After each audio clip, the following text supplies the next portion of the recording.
ಎಲ್ಲ ವಿದ್ಯಾರ್ಥಿಗಳಿಗೆ ಗಣರಾಜ್ಯೋತ್ಸವದ ಹಾರ್ದಿಕ ಶುಭಾಶಯಗಳು. ಪ್ರಿಯ ವಿದ್ಯಾರ್ಥಿಗಳೇ, ಇವತ್ತಿನ ಈ ಒಂದು ವಿಡಿಯೋದಲ್ಲಿ ನಾವು ಗಣರಾಜ್ಯೋತ್ಸವದ ಪುಟ್ಟದಾದ ಭಾಷಣವನ್ನು ತಿಳಿದುಕೊಳ್ಳೋಣ. ವೇದಿಕೆಯ ಮೇಲೆ ಆಸೀನರಾಗಿರುವ ಗಣ್ಯರಿಗೂ ಹಾಗೂ ಈ ಸಮಾರಂಭದಲ್ಲಿ ಪಾಲ್ಗೊಂಡ ಎಲ್ಲ ಬಂಧು ಭಗಿನಿಯರಿಗೆ ಶುಭೋದಯ ಹಾಗೂ ಗಣರಾಜ್ಯೋತ್ಸವದ ಶುಭಾಶಯಗಳು. ಗಣರಾಜ್ಯೋತ್ಸವ ನಮ್ಮ ರಾಷ್ಟ್ರೀಯ ಹಬ್ಬವಾಗಿದೆ. ಈ ದಿನವನ್ನು ಪ್ರತಿ ವರ್ಷ ಜನವರಿ 26ರಂದು ಆಚರಿಸಲಾಗುತ್ತದೆ. ಇಂದು ನಮ್ಮ ದೇಶಕ್ಕೆ ಹೆಮ್ಮೆಯ ದಿನ. ಈ ದಿನ ಭಾರತದ ರಾಷ್ಟ್ರೀಯ ರಜಾ ದಿನವಾಗಿದೆ. 1950 ಜನವರಿ 26ರಿಂದ ಈ ದಿನವನ್ನು ಆಚರಿಸಿಕೊಂಡು ಬಂದಿದೆ.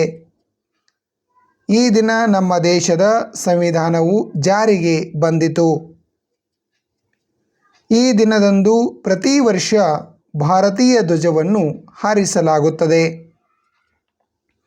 ಗಣರಾಜ್ಯೋತ್ಸವ ಈ ದಿನ ದೆಹಲಿಯಲ್ಲಿ ಪರೇಡ್ ದೊಡ್ಡ ಕಾರ್ಯಕ್ರಮ ನಡೆಯುತ್ತದೆ. ಈ ಮೆರವಣಿಗೆಯನ್ನು ದೆಹಲಿಯ ರಾಜ್ಪಥದಲ್ಲಿ ನಡೆಸಲಾಗುತ್ತದೆ. ಗಣರಾಜ್ಯೋತ್ಸವ ಪ್ರತಿಯೊಬ್ಬ ಭಾರತೀಯನಲ್ಲೂ ರಾಷ್ಟ್ರೀಯತೆಯ ಭಾವನೆಯನ್ನು ಮೂಡಿಸುತ್ತದೆ ಎಂದು ಹೇಳುತ್ತಾ ನನ್ನೆರಡು ಮಾತುಗಳಿಗೆ ವಿರಾಮ ನೀಡುತ್ತೇನೆ. ಜೈ ಹಿಂದ್, ಜೈ ಭಾರತ್.